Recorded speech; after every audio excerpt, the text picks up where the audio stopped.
Now let's start with ferromagnetism. इस theory को put forth किया था दो साइंटिस्ट ने, which was Y Frenkel and Heisenberg. सबने हाइजेनबर्ग महान साइंटिस्ट का नाम तो सुना ही है। इन लोगों ने इस थ्योरी को प्रपोज किया था कि कैसे ये काम करता है, और इस थ्योरी का नाम एक्चुअली डोमेन थ्योरी रखा गया। सबसे इंपॉर्टेंट बात जान लें, हमें जानना जरूरी है कि बेसिकली कोई भी टिज्म होता किस वजह से है। डायमैग्नेटिज्म था ऑर्बिटल मोशन की वजह से ऑफ द इलेक्ट्रॉन्स। पैरामैग्नेटिज्म था उस बचे हुए एक ऑड नंबर ऑफ इलेक्ट्रॉन की वजह से जो अलाइन हो गया मैग्नेटिक फील्ड में। फेरोमैग्नेटिज्म जो था, लिखेंगे ferromagnetism is due to the spin magnetic moment। Magnetic moment, ये बात बहुत इंपॉर्टेंट है, इस बात का ध्यान रखें कि हमारा जो फेरोमैग्नेटिज्म है वो स्पिन मैग्नेटिक मोमेंट की वजह से। अब होता क्या है कि फेरोमैग्नेटिक मटेरियल्स में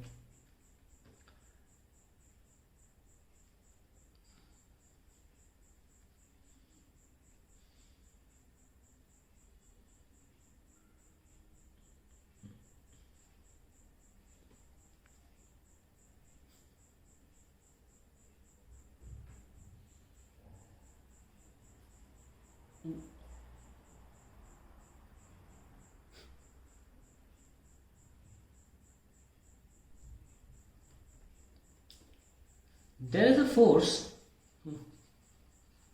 और इस फोर्स का नाम एक्चुअली है एक्सचेंज फोर्स। एक्सचेंज फोर्स बोलते हैं इसको। There is a force under which the spin magnetic moments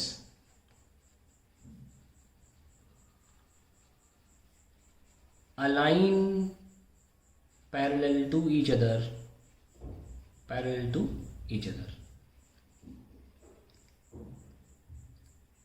in various pockets of a ferromagnetic material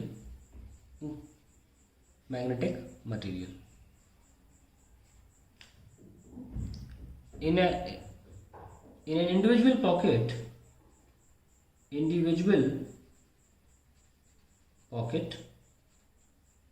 the alignment of all spin magnetic moment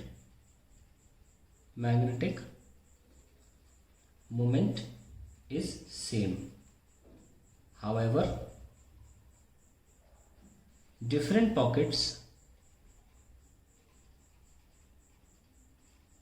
have different alignments.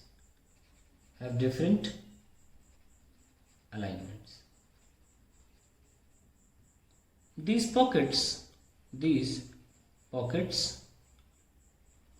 are called domains। क्या कहना चाह रहा हूं मैं, ध्यान से देखिए कि हमारे पास कोई मटेरियल है ऐसा,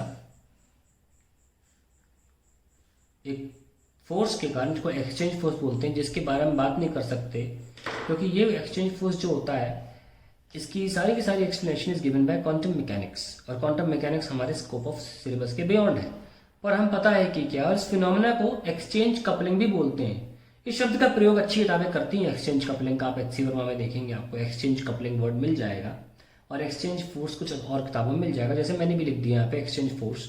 और ये जो फिनोमेना है कि स्पिन मैग्नेटिक मोमेंट जो है वो अलाइन होते हैं, एक जगह पर गुच्छा बना लेते हैं, ये पॉकेट्स कहलाती है। देखो मैं ये कहना चाह रहा हूं,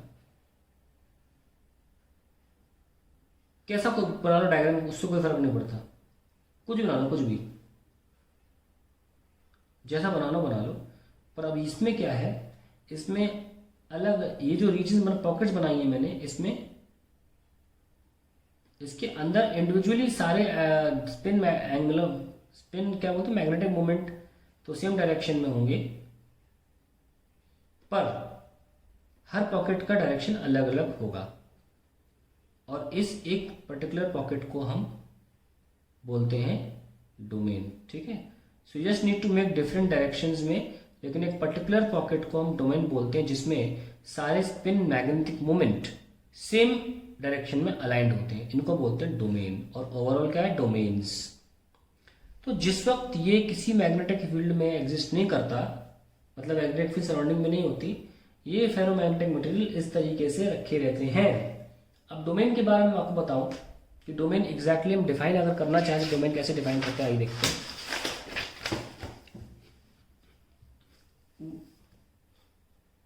Regions containing spin magnetic moment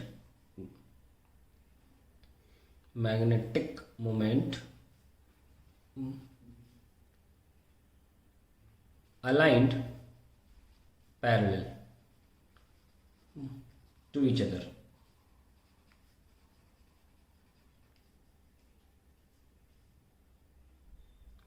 is called domain.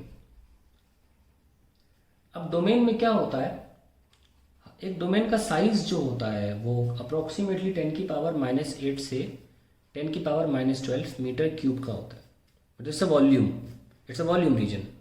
और कहते हैं कि वन डोमेन में करीब करीब 10 की पावर 21 टू 10 की पावर 17 के आसपास एटम्स पाए जाते हैं, इतने एटम्स पाए जाते हैं और इतने साइज में। ये कहानी है सारे डोमेन की। Now we'll see how a ferromagnetic material when placed in external magnetic field gets magnetized. Domain जो हम देखेंगे, डोमेन कैसे बिहेव करता है, how domain reacts to the external magnetic field. तो अभी हम आपको आसान डायग्राम की वजह के हिसाब से दिखा देते हैं कि हमारे पास बहुत सारी पॉकेट नहीं बनाऊंगा मैं सिर्फ 4 पॉकेट्स बना रहा हूँ। तो पहली पॉकेट तो ऐसे लाइन बना दी मैंने, दूसरी पॉकेट ऐसे बना दी है, तीसरी पॉकेट मैंने ऐसे बनाई है, और चौथा डोमेन जो है वो इस तरीके की लाइंस लेता है। ठीक है, नाउ सी, इस तरफ जो ये पॉकेट है इसको नाम दे देते हैं, मान लीजिए ए, ये बी, ये सी और ये डी। इसमें इधर डायरेक्शन में, इसमें इधर डायरेक्शन में, इसमें इधर और इसमें इधर डायरेक्शन में हमारा जो अलाइनमेंट है of the spin magnetic moment. अब जब हमने इस पे मैग्नेटिक फील्ड लगाई, सपोज हमने नीचे दिखा दिया कि मैग्नेटिक फील्ड हमने एक्सटर्नल लगा दी इस यहाँ से यहाँ डायरेक्शन में, तो होगा क्या, मैं आपको पहले पॉइंट्स में लिख के दिखाऊं ताकि हम उसको बाद में अप्लाई करें तो आपको याद रहेगा। पॉइंट्स में लिखते हैं फिर। इन द प्रेजेंस ऑफ, मैं जो करने वाला हूँ मैं उसको प्रक्रिया जो है उसकी अंग्रेजी में लिख देता हूँ पहले। In the presence of external magnetic field B, the domain undergoes two effects. पहला, those domains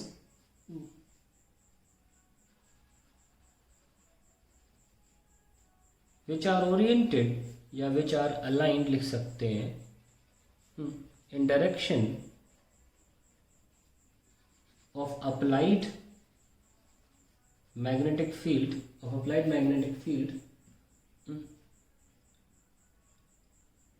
grow larger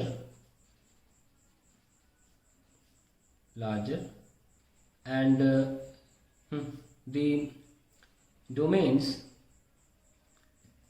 having spin magnetic moment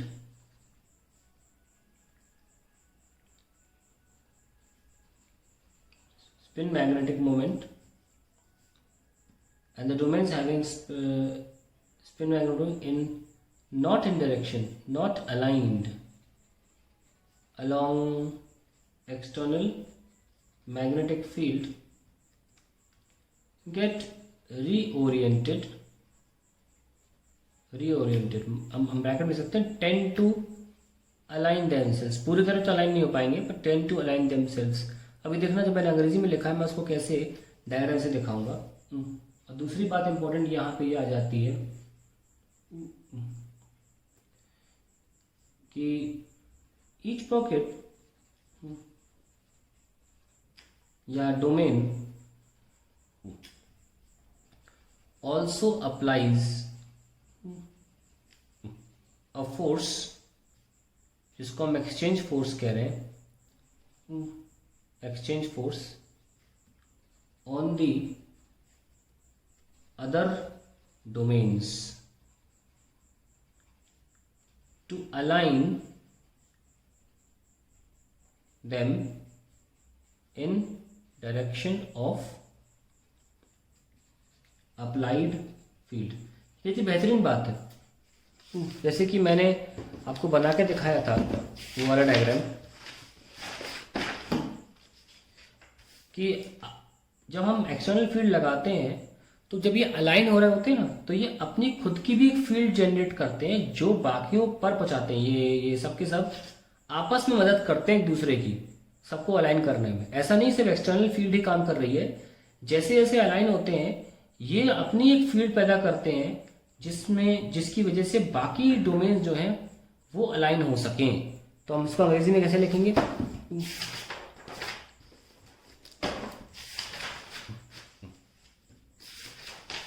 कहाँ लिख रहे थे? अच्छा, पेज अलग था मेरा।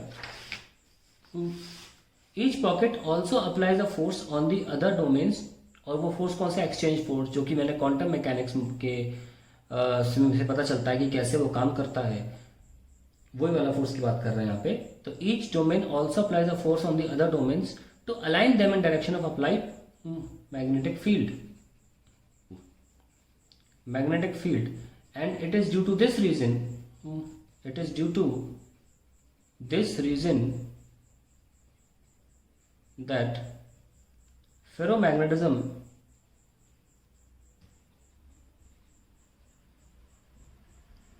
is very high। मतलब जो मैग्नेटिज्म इस वाले में आता है is very high as compare to other materials, compare to other materials. Ferromagnetism की वजह से जो मैग्नेटिज्म पैदा होती है वो इतनी हाई क्यों होती है? Because of this reason only. 2 point जो मैंने बताया आपको, लेकिन जो हमें डायग्राम बनाना है वो पहले पॉइंट के अकॉर्डिंग बनाना है। आइए बनाते हैं। तो जब हमने एक्सटर्नल फील्ड लगाई तो हमने क्या बोला आपसे, ये डोमिनेट करेगा ना, ये वाला डोमिनेट करेगा। देखो कैसे, ये इंटरमीडिएट डायग्राम है, आता है बनाने को, बनाइए।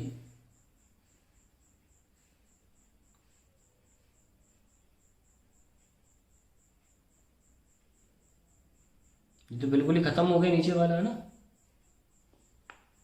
तो अब दिखा सकते हैं कि इस तरफ वाला बढ़ गया है ना, इस तरफ वाला ऐसे इधर डायरेक्शन में, तो बहुत छोटा रह गया, और ये ऐसे।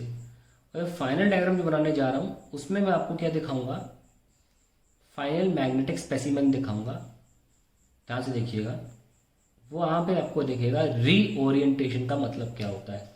क्या बोला मैंने कि grow larger and the domains having spin magnetic moment not aligned along the external magnetic field get reoriented. Very important term. See, फिर से फाइनल डायग्राम में इतना सही बनाया जाएगा, और बाकी जो है वो रीओरिएंट कैसे होंगे, देखिए ध्यान से, इस तरीके से रीओरिएंट होंगे। मतलब कोशिश करेंगे कि अप्लाइड फील्ड की थोड़ा सा दिशा में जाने की कोशिश करेंगे। तो इसमें इधर के डायरेक्शन में है, और इस वाले में, नीचे वाले में देखो डोमेन कैसे टेढ़ा हो गया है ना। डायग्राम बहुत ध्यान रखना है इस डायग्राम का। ये इस डायरेक्शन में एक अकेला एरो बना लो डार्क करके, जैसे यहाँ मैंने वाला बनाया, और फाइनली वो वाला इस तरीके से अलाइन हो जाएगा, रीओरिएंट हो जाते हैं सारे। ये बात का ध्यान रखिएगा, ठीक है। और ये तो है ही ऐसा, चाहो तो अंदर बना लो। तो ये है reorientation of the other domains. So that is the end of ferromagnetism. बस इंपॉर्टेंट बात यहाँ पे बात ध्यान रखिएगा, जो मैंने आपको बहुत इंपॉर्टेंट पॉइंट बताया था कि ये स्पिन मैग्नेटिक मोमेंट की वजह से होता है, और अलग अलग डोमेन्स जब अलाइन होने लगते हैं तो अपनी मैग्नेटिक फील्ड खुद उससे भी बाकियों को अलाइन करने की कोशिश में लग जाते हैं, जिसे हम एक्सचेंज कपलिंग फिनोमेना बोलते हैं। इस तरीके से एक डोमेन के स्पिन मैग्नेटिक मोमेंट दूसरे डोमेन के स्पिन मैग्नेटिक मोमेंट से इंटरेक्ट करते हैं। तो the interaction of magnetic spin magnetic moment, एक तरह से स्पिन मैग्नेटिक मोमेंट एक एटम की प्रॉपर्टी हुई, क्योंकि एटम में जब इलेक्ट्रॉन्स रिवॉल्व करते हैं तो स्पिन मैग्नेटिक मोमेंट ओरिजिनेट करता है। तो एक एटम या यूँ कहें आयन दूसरे आयन के साथ या एक डोमेन दूसरे डोमेन के साथ किस तरीके से इंटरेक्ट करता है, उस फिनोमेना को हम एक्सचेंज कपलिंग बोलते हैं, जिसकी वजह से ये घातक लेवल की सिर्फ बाहर की एक्सटर्नल फील्ड ही मदद नहीं कर रही है, ये आपस में लग जाते हैं दूसरे की मदद करने में, अलाइन होने के लिए, जिसकी वजह से फेरोमैग्नेटिज्म घातक लेवल का होता है। यही वजह है कि फेरोमैग्नेटिज्म इतना हैवी होता है, इतना अच्छा होता है कि इसे डीमैग्नेटाइज करना बहुत मुश्किल है। वहीं तो हम जब एक टॉपिक आएगा आगे हिस्टेरेसिस लूप वाला, उसमें हम यही देखते हैं कि इसको एक बार मैग्नेटाइज कर दिया, वापस डीमैग्नेटाइज करना बहुत मुश्किल है। इसे प्रॉपर्टी ऑफ इरिवर्सिबिलिटी भी बोला जाता है। एनसीईआरटी में क्वेश्चन भी है कि एक्सप्लेन कि फेरोमैग्नेटिक सब्सटेंस में जो इरिवर्सिबिलिटी होती है उसे एक्सप्लेन करिए। कि इसलिए कहने के इरिवर्सिबिलिटी की बात करी जा रही है कि वापस डीमैग्नेटाइज होना इतना आसान नहीं होता अगर एक बार आपने मैग्नेट बना दिया तो, क्योंकि जितनी मेहनत लगी है इनको आपस में एक दूसरे को जितना हद तक अलाइन कर सकते थे, वापस डिसअलाइन करना बड़ा मुश्किल होता है। और यही वजह है कि पैरामैग्नेटिक मटेरियल वो भी अलाइनमेंट की दम पर अपने टिज्म को दिखाते हैं। और यहाँ भी एक तरह से अलाइनमेंट ही हो रहा है, भले स्पिन मैग्नेटिक मोमेंट का हो रहा है पर अलाइनमेंट तो हो ही रहा है। लेकिन यहाँ पे अलाइनमेंट इतना ज़्यादा बेहतरीन लेवल का है कि टेम्परेचर बढ़ाने पर भी कोई फर्क नहीं पड़ता। और फाइनली हम ये कह सकते हैं कि फेरोमैग्नेटिज्म इज ऑल्सो मोर और लेस, या नियरली लिख दीजिए, नियरली इंडिपेंडेंट ऑफ टेम्परेचर। कोई फर्क नहीं पड़ता क्योंकि इनमें अलाइनमेंट इतना घातक लेवल का है। लेकिन एक टेम्परेचर आता है, उसे हम एक स्पेशल टेम्परेचर बोलते हैं, जहाँ पर ये अपनी फेरोमैग्नेटिज्म को कमज़ोर करने लगता है और फाइनली ये पैरामैग्नेटिक मटेरियल में कन्वर्ट हो जाता है। उसे ट्रांजिशन भी बोलते हैं हम, और उस पर हम बाद में आएंगे। अभी वो पॉइंट नहीं आने वाला है, अभी यहाँ तक काफ़ी है।